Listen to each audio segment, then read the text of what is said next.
दरमियान उसकी interpretation supreme court करती है। हम सुप्रीम कोर्ट की बिल्डिंग में खड़े हैं, यहाँ वकील रहते हैं, वो हमारे साथ हैं। अगर तो हम इस आदमी से जितनी दफ़ा ये सूबाई वज़ीर बना है, कौमी असम्बली का मेंबर बना है, इनसे हमसे 10 दफ़ा कम से कम 5 दफ़ा हल्फ उठाया गया है कि अगर आइन को ख़तरा हुआ हम प्रिजर्व करेंगे, प्रोटेक्ट करेंगे और उसके दिफा करेंगे। मैं इस स्टेज से, मैं कानूनी ज़बान तो नहीं समझता, सुप्रीम कोर्ट के जजेस, इस्लामाबाद हाई कोर्ट के जजेस हमारी बात सुन रहे होंगे। उनकी अदालत में हमारी अपील समझें, हमारी क्या समझे, रेफरेंस समझे कि अगर हम ये काम गलत कर रहे हैं, हमें, हमारे अपोजिशन लीडर हैं, ये हमारे एक्स वज़ीर आज़म हैं, हम ये गलत काम छोड़ देंगे। और अगर हम सही काम कर रहे हैं तो आज इस वक्त हमारा उन लोगों के ख़िलाफ़ FIR है। वो मजिस्ट्रेट जो यहाँ बैठा है, वो पुलिस का बड़ा अफसर जो यहाँ बैठा है, हम ये मुक़द्दस जंग लड़ेंगे, डंके की चोट पे लड़ेंगे। कल हम यहाँ आएंगे, किसी ने होटल गिराना है, किसी को पकड़ना है, हमें भगाना है, हमारी गैर आइनी गैर जमहूरी क़ुव्वतों के ख़िलाफ़ इस अलायंस ने लड़ने का ऐलान किया है। हम ये लड़ाई जमहूरी अंदाज में लड़ेंगे। वो क्यों खफा है इससे, मैं माफ़ी चाहता हूँ कि ये अलायंस वो अलायंस है जो ख़ुद बना है। मैं किसी पे इल्ज़ाम नहीं लगाता। पाकिस्तान में जितने अलायंसेस बने हैं वो यार लोगों के बनाए हुए होते थे। IGI पता नहीं क्या बोला, बहुत सारे नाम थे। एक जेन्युइन अलायंस बन रहा था 2006 में लंदन में, उसको सबोटाज, ये इतने बड़े ख़तरनाक लोग हैं, इतनी ख़तरनाक है अपने इरादे में, उसको ख़राब करने के लिए उन्होंने हमारी एक मुत्तहिदा पार्टी को NRO दे के 9000 क्रिमिनल केसेस ड्रा किए थे। 9000, जो 6वीं सदी ईस्वी का बादशाह भी नहीं कर सकता। हम यहाँ बादशाही नहीं मानेंगे किसी की भी। इदारे हमारे हैं, अफवाज हमारे हैं, सिपाही हमारे हैं। मैं सिपाहियों से करता हूँ, यहाँ के IGs वगैरह से कहता हूँ। जनरल डीगाल यूरोप का बहुत बड़ा आदमी था, फिर फ्रांस का, ख़ास कर यूरोपीय यूनियन बनाने में उसका रोल था। जनरल डीगाल के ख़िलाफ़ स्टूडेंट ने तारीख शुरू की, तारीख बढ़ी तो उसने फ्रांसीसी सिपाहियों को हुक्म दिया कि बच्चों को संभालो। उन्होंने कहा तू डीगाल होगा, बहुत बड़ा आदमी होगा, जंग अज़ीम में हमारा बहुत बड़ा निजात दहिंदा होगा। We are not going to kill our own children. सिपाहियों ने अपनी बंदूकें रख दी और डीगाल की हुकूमत चली गई। हमें अपने सिपाहियों से वो जज्बा चाहिए, डोंट किल, अपने बच्चों को मत मारो। ये आपके बुज़ुर्ग हैं, इनसे गोलियां कैसे चलाओगे? ये शरीफ आदमी किस गोलियां चलाओगे? जो आपको हुक्म देता है उसको बोलो कानून बताओ। अगर हम गैर आइनी काम करते हैं, हर मजिस्ट्रेट ने, हर IG ने, हर सरकारी नौकर ने हल्फ उठाया है कि मैं आइन के तहत अपनी ड्यूटी करूँगा।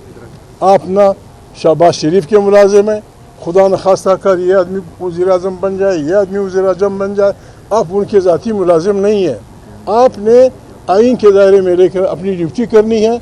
अगर कोई मेजर आपसे कहता है इनकार कर दे, और अगर आप नहीं करेंगे, मैं तो यही कहूँगा, पीछे वाल हमारी बड़ी पार्टी खाकाम वाली हमारे दोस्त है, हम हर उस मजिस्ट्रेट का नाम लिखना चाहिए, हर उस पुलिस सिपाही अफसर का नाम लिखना चाहिए जो इन गलत कामों में मुलविस रहा, उनको इस कमाल की सज़ा मिलेगी इंशाल्लाह। God bless you. अच्छा, पता लगा कि कल का कोई इशू आ गया है। हमने गुज़श्ता रात भी कहा था कि प्रोग्राम तो होगा, बारिश आए, तूफ़ान आए, जो भी आए, प्रोग्राम होगा। बदतरीन फस्तायत की इससे बड़ी मिसाल नहीं हो सकती कि आज के प्रोग्राम में आप तमाम लोग मौजूद थे और आपने देखा कि कोई ऐसी बात जो स्टेट के ख़िलाफ़ हो, पाकिस्तान के ख़िलाफ़ हो। तमाम इंटेलेक्चुअल्स ने, तमाम लॉयर्स ने, तमाम सहाफ़ियों ने आइन की सुप्रीमेसी की बात करते हुए आगे चलने की बात की। ये जो खौफ है ये अपने दिल से निकाल दें। आपको एक चीज़ अंडरस्टैंड करनी पड़ेगी कि हम जिस चीज़ का फ़ैसला कर चुके हैं हम उस बात के ऊपर कायम रहेंगे। आपके पास जो हथकंडे हैं, इन गरीब मुलाजमीन का क्या कसूर है कि आप उनको प्रेशराइज कर रहे हैं कि वो करोड़, 1.5 करोड़, 10 करोड़ आप जुर्माना कर देंगे कि प्रोग्राम ना होने दिया जाए? क्यों ना होने दिया जाए? अगर इस यहाँ पर 2002-03 के अंदर मारगला हिल्स पे सूफी मोहम्मद पहुंच के ये कह सकता है कि मैं पाकिस्तान में मिलिटेंसी लेकर आऊँगा, तो हम तो मुहिब्बे वतन लोग हैं यार, पाकिस्तान को आगे चलाने की बात कर रहे हैं। हम तो सूबों के जो तहफ़्फ़ुज़ात हैं, जो उनके अंदर एहसास महरूमी है, उसे ख़त्म करके आगे बढ़ने की बात कर रहे हैं। आप कहते हैं कि हम ये ना करें। अब आप फैसला करें कि आइन की मुखालफत कौन कर रहा है। अच्छा, रह गई बात हुकूमत के ख़िलाफ़, अपोजिशन का इस्तेहकाक है, अपोजिशन जो मर्जी फैसला करे। हम आपको लड्डू के डब्बे देने के लिए तो नहीं बैठे हुए अपोजिशन के अंदर, हम आपको मिठाइयाँ देने के लिए तो नहीं बैठे। पार्लियामेंट का फ्लोर आप इस्तेमाल ना करने दें, वहाँ पर आप शब खून मारें, रात के अंधेरे के अंदर पार्लियामेंट को ड्रैग करके उन पार्लियामेंटेरियंस को उठा के लेके जाएं, उसके ऊपर कमेटी बनाएं, उसकी फाइंडिंग्स ना आप आने दें। स्टैंडिंग कमेटी ह्यूमन राइट्स का एजेंडा आप रिवाइज नोटिस के जरिए तब्दील कर दें। आज 10 दिन हो गए हैं, स्पीकर चैम्बर को लिखा गया है कि मेरी मीटिंग मुझे दोबारा दें। 26 के मैसेकर के हवाला से, अडाला जेल के हवाला से मुझे मेरी स्टैंडिंग कमेटी की मीटिंग नहीं करने दी जा रही। पार्लियामेंट में आप हमें ना बोलने दें, सड़कों पर आप हमें ना बोलने दें, सेमिनार्स में आप हमें ना बोलने दें, बंद कमरों में आप हमें ना बोलने दें। आप आखिर चाहते क्या हैं? आप फिर कह दें कि हम पाकिस्तान छोड़ दें या मार दें फिर आप हमें? आप किस हद तक जमहूरियत की आवाज़ को दबा सकते हैं? ये जमहूर की आवाज़ है, ये पाकिस्तान के अवाम की आवाज़ है। हम इस आवाज़ के साथ जो हमारी बसात है, हम हार्ड कोर मिलिटेंट्स नहीं हैं। अगर शायद हमने भी असला उठाया होता, अगर शायद हम भी रियासत की रेट को असला उठा के चैलेंज करते, तो फिर शायद हमारे साथ मुज़ाकरात कर लिए जाते। खुदा का वास्ता वापस हो जाएं, आगे हो जाएं। हमारा कसूर ये है कि हम कलम के ज़रिए, दानिश्वरों के ज़रिए, हम एक मुहिब्बे वतन पाकिस्तानी होते हुए हमारे घरों में लाशें हैं। क्या हमारा पाकिस्तान पर हक नहीं है?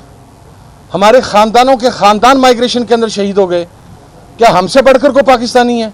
आप ये कहें कि आवाज़ नहीं बुलंद हो सकती, भाईजान आवाज़ तो बुलंद होगी, प्रोग्राम भी होगा इंशाल्लाह। आगे जो मुकद्दर है वो देखी डिठी जाएगी, सानू को परवाह कोई नहीं जनाब।